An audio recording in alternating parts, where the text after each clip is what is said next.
fitness at camaraderie.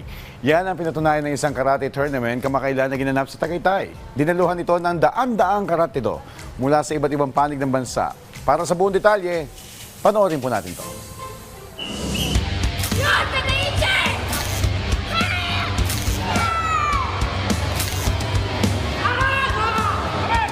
Ang mga Pilipino ay may pusong palaban, kaya't marami sa ating mga kababayan ang nahuhumaling sa tinatawag nilang combat sports tulad na lamang ng karate. Maganda itong pundasyon para sa kabataan dahil napagtitibay nito hindi lang ang kanilang motor skills kundi pati na rin ang kanilang pakikitungo sa kanilang kapwa.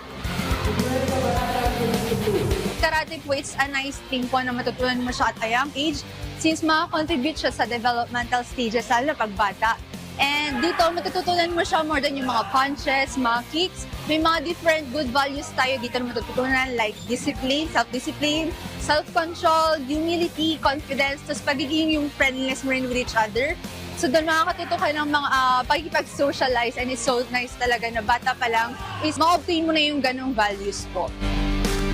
Yan ang pinatunayan ng 51st Isaki Cup na ginanap nito lamang sa Tagaytay kung saan daan-daang karateka o karate students ang nagtipon-tipon para sa 2 araw ng pagsasanay at paligsahan sa pagitan ng iba't ibang dojos o mga eskwelahan na nagtuturo ng martial arts.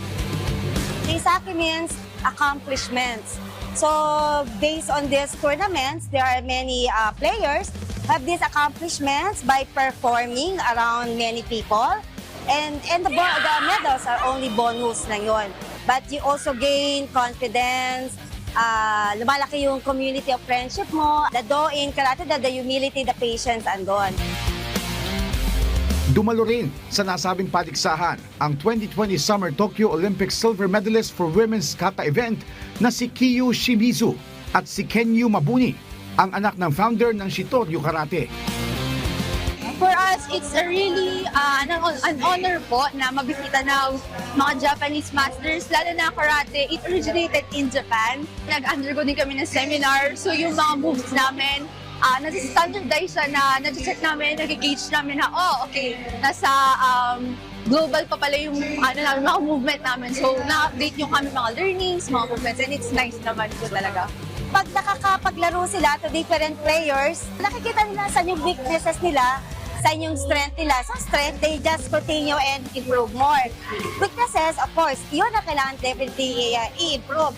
And by the way, we will have World Shitoryu Karate Do Federation Championship in Yokohama, Japan on last week of September. So this is one of the qualifying events na mag-compete para doon sa international event na yon. Ang karate ay hindi lamang larangan sa palakasan. Isa rin itong paraan para umunlad ang ating kakayahan sa pisikal o mental capabilities man. Nakatutulong rin ito para malinang pa ang ating pakikipagkapwa-tao.